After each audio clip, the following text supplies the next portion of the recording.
Selamat datang di segmen analisa. Di video kali ini kita bahas adalah peristiwa carok yang lagi dan lagi terjadi di Bangkalan, Madura, Jawa Timur. Apa yang terjadi? Nggak ngebuat masyarakat di Bangkalan kayaknya nggak mengambil pelajaran dari kasus yang viral beberapa bulan lalu dari Matanjar ya.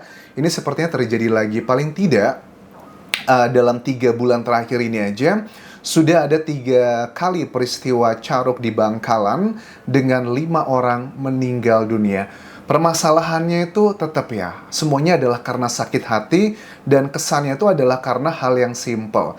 Ini menurut aku adalah sesuatu hal yang sudah sangat genting sekali.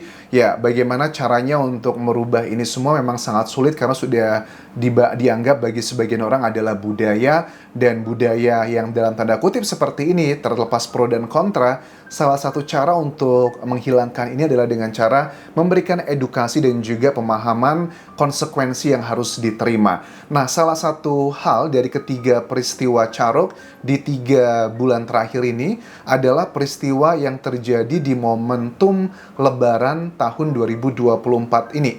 Tepatnya adalah tanggal 15 April 2024 sekitar jam 7 malam. Ini kejadiannya di Dusun Lebak, Desa Arosbaya, Bangkalan, Madura, Jawa Timur. Antara paman dan juga keponakan. Usianya juga sudah dewasa sebenarnya. Pamannya ini usia 58 tahun, inisialnya B yang meninggal dunia, dan Muslihin 44 tahun adalah keponakannya. Kalau dari media massa sih bilangnya antara korban dan juga pelaku, tapi kalau kita lihat secara langsung, kayaknya nggak ada korban, nggak ada pelaku deh. Karena mereka semua tuh sama-sama udah sepakat melakukan hal tersebut. Well, tetapi dalam dunia hukum, yang dikategorikan korban adalah yang meninggal dunia, which is adalah pamannya. Sementara pelakunya, Muslihin, 44 tahun ini keponakannya. Ada beberapa keterangan pada saat peristiwa ini terjadi, menurut Kapolres Bangkalan AKBP Febri Ismanjaya. Dikatakan pada saat diwawancara di sejumlah media massa bahwa mereka ini memang sudah sering cekcok dari awal. Keterangan dari Kapolresnya, kemudian dari saksi ada Miftahul Kamil, bahkan juga dari pelakunya, Muslihin pun mengatakan bahwa kami, itu memang sudah sering cekcok dari tahunan yang lalu. Bahkan Miftahul Kamil, saksi yang ada dalam peristiwa ini, bilang bahwa mereka tuh memang sudah sering berantem itu sejak saya kecil katanya. Mungkin sudah 4 atau 5 tahun yang lalu.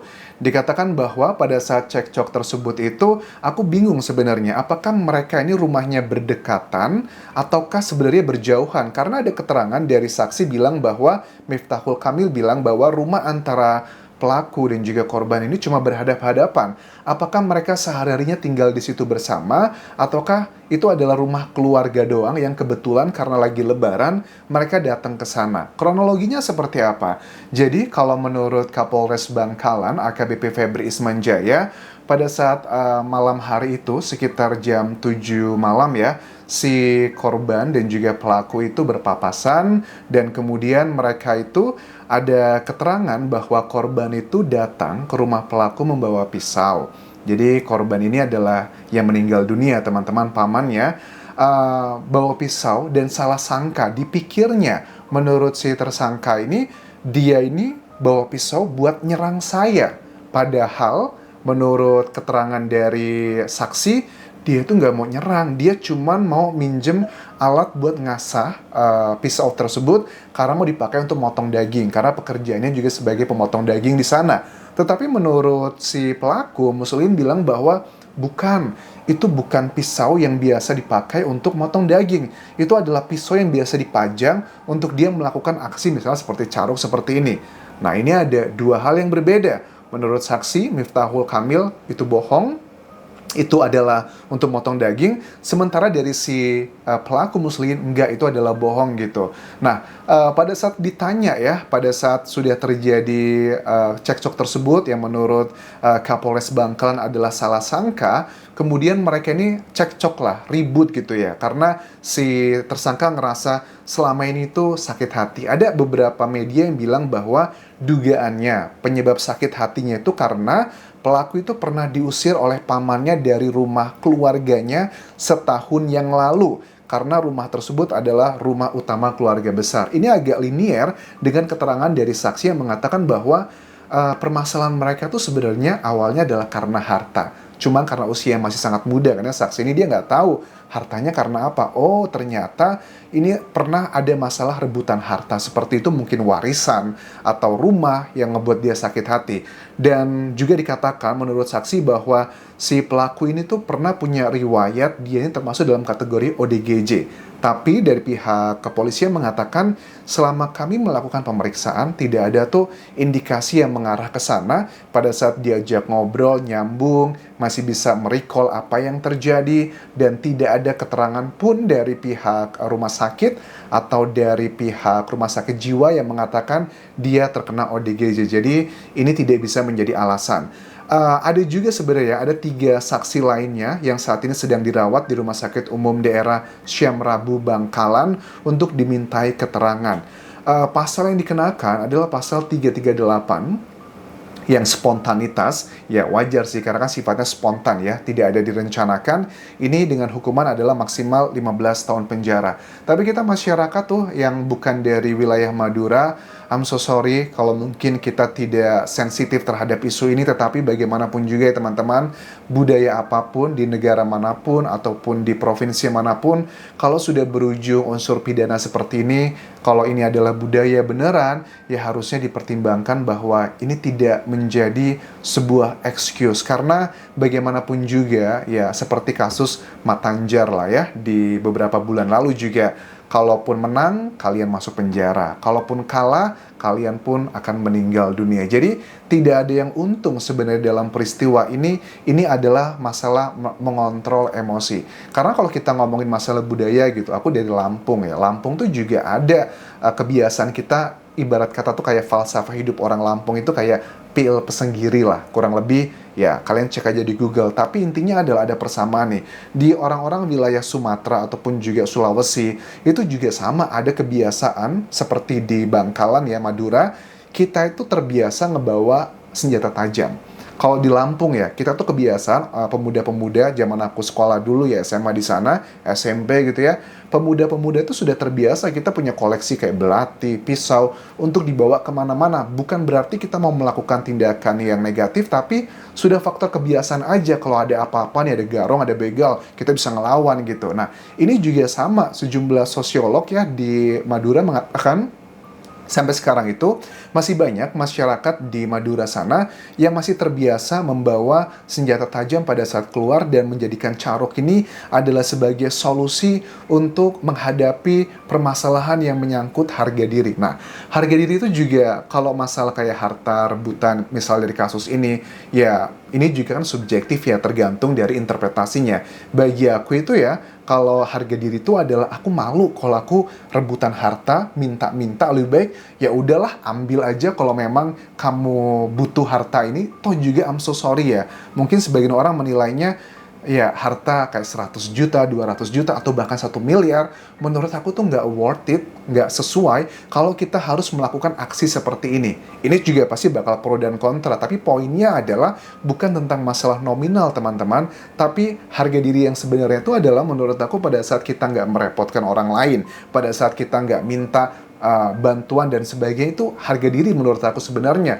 Bukan masalah gara-gara rebutan harta, gara-gara tersinggung ucapan ini dan itu. Bukankah kalau di agama Islam ya, manusia yang harga dirinya sangat tinggi sekali di mata Allah itu adalah orang yang bisa menahan emosi, orang yang bisa menahan kemarahan. Itu kan mulia sekali di hadapan Tuhan gitu. Jadi ada beberapa hal kalau memang ini adalah bagian dari budaya, ya tolong harus difikirkan ulang lagi, karena sepertinya dengan keviralan di kasus-kasus sebelumnya itu sepertinya tidak ada efek yang cukup banyak gitu ke masyarakat. Karena selama 3 bulan terakhir ini aja sudah ada 3 kejadian carok dengan 5 orang meninggal dunia. Ada keterangan pada saat aku lihat Muslihin, si pelaku ini, dia kelihatan banget sih penyesalannya teman-teman. Matanya itu kosong dan banyak luka-luka di tubuhnya juga karena dia juga mendapatkan ya perlawanan ya. Dia bilang bahwa saya tuh sakit hati banget. Saya pernah katanya dikasih kopi sama mereka. Mereka ini dugaannya adalah ya korban dan juga keluarganya. Saya dikasih kopi tapi itu beracun. Terus ditanya nih sama reporter TV One, Kok tahu itu beracun dari mana? Ya saya tahu karena rasanya aneh dan juga saya ada efeknya. Apakah ini cyanida atau apapun, ya kita nggak tahu. Kalau cyanida sih langsung bisa meninggal dunia kan ya. Pada saat itu katanya saya langsung ke rumah sakit untuk suntik sehat. Nah, apakah ini sudah psikologi aja karena sudah ada permusuhan lama, dikasih kopi, ngerasa aneh? Kalau itu adalah suatu hal yang sangat beracun ya pasti akan langsung efeknya mematikan. Tapi kan ini tidak ada. Ini dugaannya sih hanya karena masalah feeling aja, psikologi. Bahkan dikatakan dia pun disuntik di rumah sakit, tapi suntiknya suntik sehat. Ya mungkin hanya vitamin C atau mungkin yang lainnya, karena tidak ada indikasi dia keracunan. Terus dari 1 tahun lalu katanya saya itu tantang mereka, dan baru hari raya kemarin mereka berani melawan dan juga berani menjabani gitu tantangan itu semua.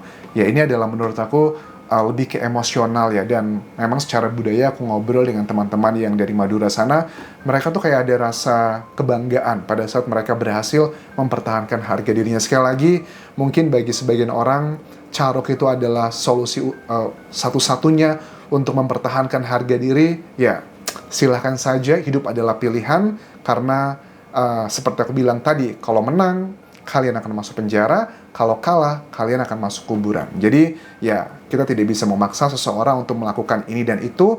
Dengan berkali-kalinya kasus ini terjadi, yang bisa kita lakukan, aku hanya memberitakan aja agar banyak masyarakat yang lebih aware bahwa kita menuruti emosi pada akhirnya juga kita yang rugi sendiri, teman-teman. So, terima kasih sudah menonton. Semoga tidak ada lagi peristiwa carok ini, mudah-mudahan ya. Tapi sepertinya agak sulit dihilangkan. Tapi yang bisa kita sampaikan adalah kita beritakan apa konsekuensinya. Kalau kalian sudah siap ya go for it. Kita nggak bisa memaksakan lagi. Terima kasih sudah menonton ya. Sampai ketemu lagi di video berikutnya. Tinggalkan like dan juga komen. Subscribe channel YouTube ini. Follow Instagram, Facebook, dan juga akun TikTok Dian Jasa Asmara. Sampai jumpa.